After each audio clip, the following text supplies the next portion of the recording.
pessoal. Olá de novo, né? A gente está dando continuidade aqui, então, ao bloco de inovação e empreendedorismo do FIS. Estou muito feliz da gente estar aqui de novo e hoje com um tema que é o tema que eu mais amo nesse mundo, que eu me dedico e que eu estudo, que é envelhecimento. Então, a gente hoje vai conversar sobre envelhecimento dentro de empreendedorismo e inovação. E eu também estou muito feliz do Carlos Uehara ter aceito o nosso convite para estar aqui hoje nesse bate-papo. Carlos é presidente da SBGG, que é a Sociedade Brasileira de Geriatria e Gerontologia, entre várias outras coisas que ele vai contar para a gente também um pouco. Conheci o Carlos há alguns anos atrás, já visitei alguns dos desenvolvimentos de projetos que ele fez, a gente vai poder bater papo sobre alguns também. Sou apaixonada pelo jeito como ele acredita e olha e tenta mexer com o envelhecimento. Então, a gente está aqui para bater papo sobre isso hoje. Vou pedir para o Carlos se apresentar um pouquinho e aí a gente começa o bate-papo. Pode ser? Sim. Primeiro, obrigado, Marta, pelo convite. É um prazer estar aqui com você, fazer essa conversa.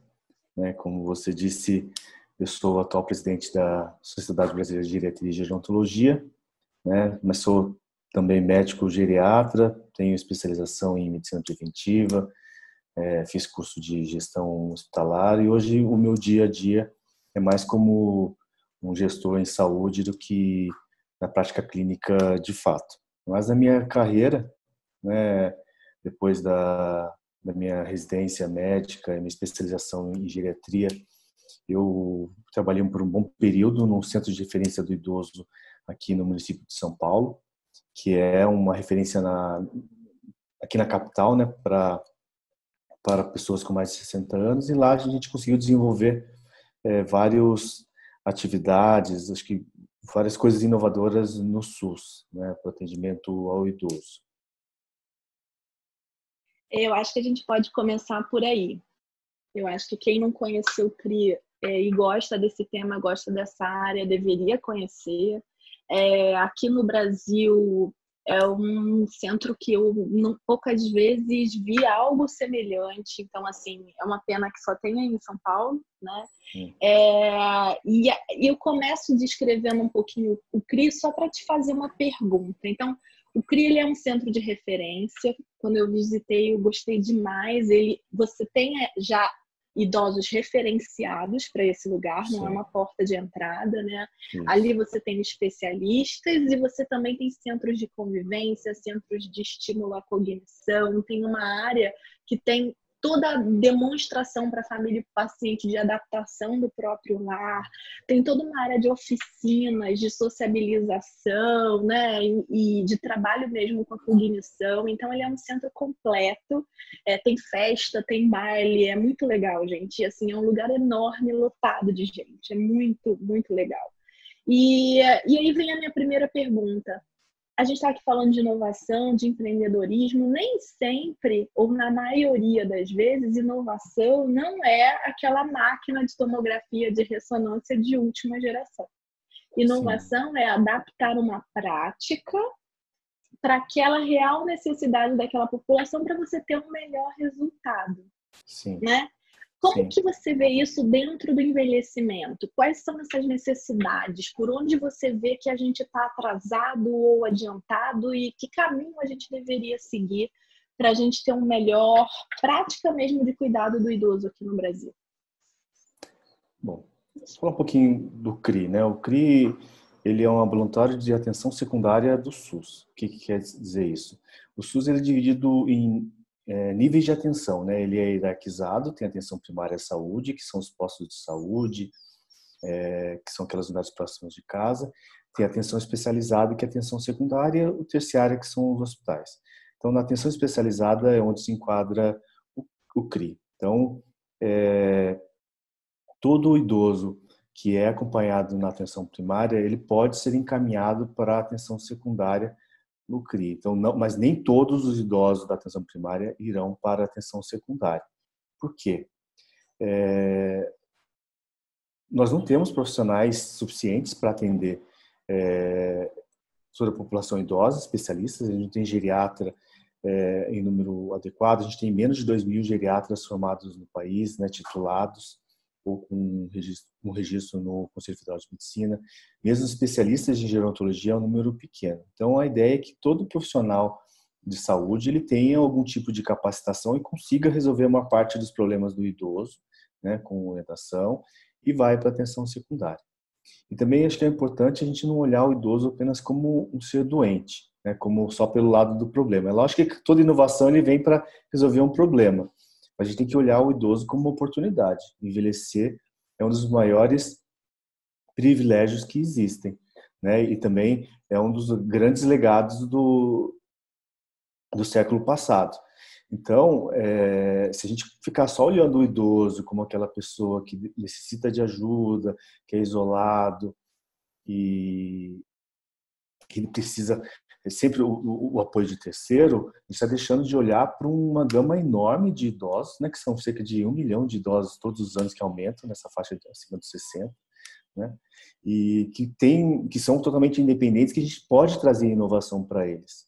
Uma outra coisa que eu acho que é importante também a gente olhar para o idoso e não pensar só em inovação em relação a melhorar doenças, a condições de saúde, né? Mas também pensar em outras inovações sociais, né? Pensar como que o idoso ele se insere numa sociedade, né?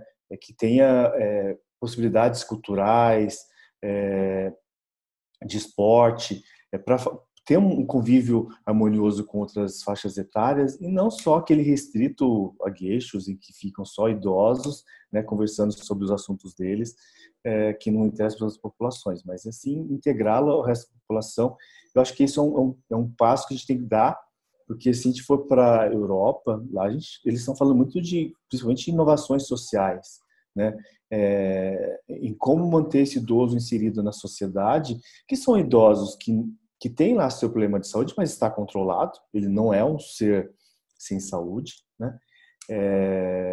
Mas que quer viajar, que quer ter acesso à cultura, que quer ir ao parque, né? E muitas vezes aqui no Brasil a gente fica só olhando para a doença, né? Não é só um aplicativo para remédio, para prevenir quedas ou identificar quedas. Tem várias outras coisas que a gente tem que pensar na inovação para o idoso. Excelente.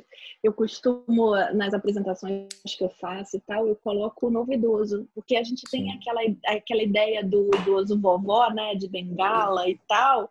O novo idoso, para as pessoas entenderem, eu coloco a foto do Chico Buarque, do Pedro Bial.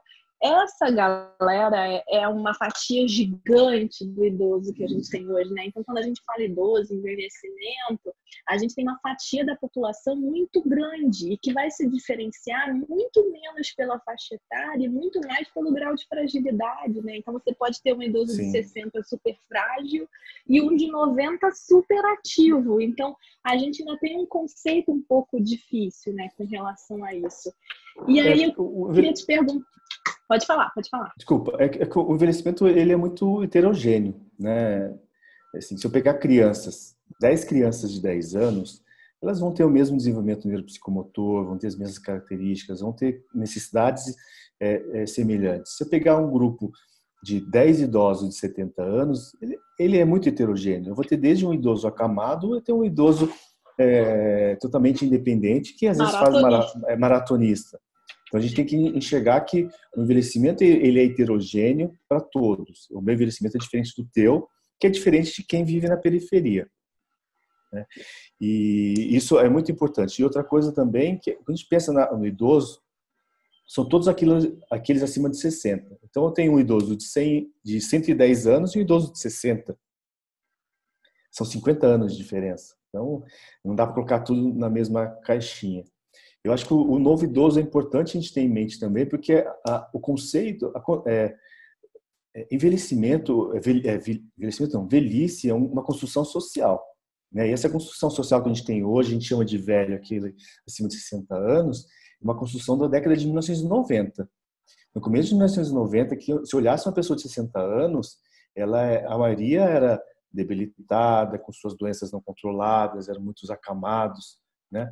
Hoje não, são 30 anos depois em que quem chega aos 60 anos não se enxerga velho. Por quê? Ele não tem aquele estereótipo, eu não sou inútil, eu não sou obsoleto, então eu não sou idoso. Na verdade, ele é idoso pela classificação, pelo conceito, mas ele não é aquele idoso de 1990.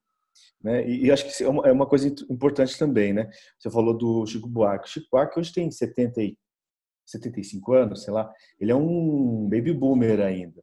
Se a gente pensar que os primeiros integrantes da geração X nasceram em 1960, em 2020, os primeiros da geração X estão se tornando idosos, né? Estão chegando à faixa etária de 60. E é muito diferente. Uma geração X, se a gente pegasse 1960, é a Xuxa. Né? Sabe que a Xuxa é uma idosa de 30 anos, né? A Madonna deve ter 64, 65 anos. Né? Acho que é muito diferente. A gente tem que enxergar como envelhecimento uma coisa diferente, que o idoso ele não está estão todos no mesmo balaio. Exatamente. E aí vai a minha primeira pergunta com relação a essa coisa da inovação, da tecnologia, do empreendedorismo. Existe um mito para trás, né, de que o idoso e a tecnologia eles não se davam muito bem. Então, que o idoso tinha medo de celular, o idoso tinha medo de computador. E a gente vê através de pesquisas, ou a gente mesmo conversando, né, com os idosos que a gente conhece, que não é bem assim, né? O idoso, quando ele se adapta a uma tecnologia, ele usa em excesso aquela tecnologia. A gente vê isso pelo WhatsApp, né, nos nossos grupos de família. Então, a gente tem nesse grupo, nessa faixa etária, pessoas com possibilidade de tempo para usar aquela tecnologia, disponíveis em termos de teste, ele está ali, ele gosta de conhecer coisa nova, ele gosta de ver coisa nova, e uma faixa etária que hoje no Brasil tem um poder aquisitivo maior do que a média, se a gente for olhar a população como um todo, né? Como é que você vê essa coisa de como é que eu construo uma tecnologia para toda essa diversidade aí que você falou? Como é que é isso? Como é que a gente lida com essa diversidade dentro de uma tecnologia para o idoso? Acho que a primeira coisa tem que olhar que o idoso é gente como a gente, né? Eles não têm necessidades, semelhança que aparecem nas outras faixas etárias. Acho que um erro que aconteceu muito no começo, quando as pessoas começaram a desenvolver alguma inovação tecnológica para idoso, tinha muito a visão daquele idoso dependente e também a visão do jovem em relação ao idoso. Né? Um bom exemplo são aqueles celulares com teclas grandes que inventaram para os idosos, que não foi para frente. O idoso não compra aquilo. Quem comprava são os filhos que davam para o idoso que não usavam. Né? E a gente percebe hoje o smartphone, né, ele é mais intuitivo, mas depois que essa pessoa mais de 60 anos consegue lidar e aprender a lidar com isso, ele se desenvolve muito bem. Eu acho que o importante também é a gente entender que existem a questão do mindset, né? O mindset do idoso ele é diferente do mindset dos mais jovens, né? Que são pessoas que nasceram, cresceram, estudaram e aprenderam num período que as coisas eram mais cartesianas, a hierarquia era muito mais presente, né? A questão da estabilidade, né? Começar a trabalhar e viver a vida toda na mesma empresa. Então, algumas características diferentes existem, mas a gente tem que pensar em desenvolver inovações com o olhar do idoso, né? Na hora de envolver o idoso no início do desenvolvimento de um projeto e não só apresentar um produto final, porque acho que se a gente for desenvolver uma inovação para a população idosa, a tendência para falhar é muito grande, porque a gente não tem um olhar deles, né? Que são mindsets diferentes, que algumas peculiaridades eles têm, mas a gente não pode desenvolver nada para eles com o nosso olhar, porque o risco de erro é muito grande. Você está falando isso, eu lembro, quando eu estava no doutorado, a gente fazia algumas entrevistas de grupos de discussão, né? E aí a gente começou a falar sobre consumo com algumas idosas e tal. E elas falavam assim, não, porque eu quero aquele sutiã super sexy de renda vermelho. Só que eu tenho dificuldade de abotoar o sutiã atrás. Então eu acabo comprando aquele sutiã horroroso de vovó simplesmente porque é mais fácil abotoar na frente. Mas eu queria comprar aquele sutiã vermelho sexy. Então a gente estereotipa as utilizações e o consumo do idoso. Então, sim. uma coisa que eu aprendi muito, que é muito legal, que você acabou de falar, é assim, qual é a necessidade? Então, a necessidade para uma lingerie talvez seja mudar o fecho de lugar, porque a minha capacidade de abotoar aqui atrás, talvez em alguns momentos ela esteja diminuída. Mas o meu gosto e a minha vontade de se sentir bonita é a mesma. Então, por que eu não posso fazer aquele produto com aquela pequena adaptação necessária que ninguém vai perceber, que vai ficar super lindo e que elas também vão poder usar, né? Então, acho que é isso que você tá pontuando, né? Vamos pegar a necessidade dele e tentar inovar nesse sentido. O que eu preciso fazer aquela pequena adaptação para manter a vida normal dele, né? Porque é a questão do estereótipo que você bem disse, né? As pessoas acham que idoso não tem relação sexual, não tem que cuidar do corpo, né? É só creme para remédio, né? Mas tem que se cuidar. O homem e a mulher tem que sentir. É a questão da autoestima, né? Ter uma boa autoestima faz com que a gente também envelheça melhor, não tenha depressão, né? Também é pensar que o idoso não faz atividade física, daí não pensam em equipamentos próprios para o idoso para fazer isso, tem algumas adaptações, mas é que é aquilo, né? É a visão do jovem em relação ao idoso e pensa que eles não fazem esse tipo de coisa e acabam não desenvolvendo produtos. Eu acho que também é uma diferença dos empreendedores no Brasil também, né? Quando a gente olha empreendedorismo no Brasil, é uma coisa de jovem, são, sei lá, a partir dos 20, 25 anos, são os grandes empreendedores, né?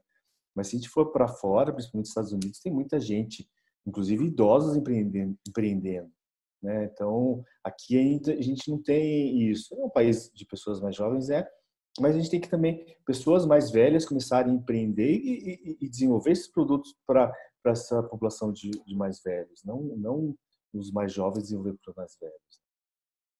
Exatamente. Eu acho que no próximo bloco, na parte 2 do nosso vídeo, a gente pode focar mais na saúde. Eu tenho um monte de pergunta para te fazer com relação ao empreendedorismo na área da saúde, mas eu acho bem importante isso que você está falando, que é também a reciclagem desse próprio idoso, né? Uma vez eu visitei um setor de envelhecimento em Stanford e eles faziam reciclagem, não era essa palavra que eles usavam, mas adaptação do profissional para a atuação profissional agora. Então, eles sabem que aquele cara de 60 anos, que vai viver até os 90, ele tem 30 anos de vida ativa. Não dá para ele ficar 30 anos em casa, né? Então, como é que eu torno ele produtivo novamente, adaptando a capacidade dele? Então, se ele era contador, como é que eu faço para ele usar as tecnologias que existem hoje para aquela mesma profissão que ele tinha? Então, esse também é um nicho que aqui no Brasil a gente ainda está muito, muito atrás, né? A gente vê algumas iniciativas começando com relação a isso, mas muito mais de buscar recolocação profissional do que, na verdade, uma adaptação da profissão mesmo, né? Uma atualização, uma reciclagem dessa atuação, né? Isso a gente tem trabalhado bastante, né, que é a inovação na educação. E o termo que a gente usa para isso que é a aprendizagem ao longo da vida, né? Porque no século passado a gente nascia, crescia, estudava e começava a trabalhar, né? Hoje o profissional não profissional moderno, mas que se mantém atual e sempre à disposição com empregabilidade alta, é aquele que, mesmo trabalhando, está fazendo cursos, aprendendo coisas novas, aprendendo uma língua nova, aprendendo uma habilidade nova, e isso também cabe para quem quem é mais jovem e para os idosos. Então, a gente tem que lembrar também do documento do envelhecimento ativo da OMS, né, que fala da saúde, participação, segurança e aprendizagem contínua, né? Não é porque uma pessoa tem 60 anos que ele não pode aprender a usar um computador, o smartphone, aprender uma língua nova, até começar um curso novo, até construir uma outra família, né? Então, esses 4 pilares de envelhecimento ativo são importantes. E inovação em educação é isso, né? Trazer. É claro que não é possível usar a mesma tecnologia que eu falo de conhecimento para o jovem e transpor isso para o adulto mais velho, porque não é a mesma, e tem que tentar desenvolver tecnologia para que a gente consiga captar a atenção desse idoso e mostrar para ele que ele tem que se manter atual, né? E aprender coisas novas, que aprender coisas novas em qualquer fase da vida é importantíssimo. Bom, a gente chegou aqui nos nossos 20 minutos. Eu agradeço quem acompanhou essa primeira parte do vídeo.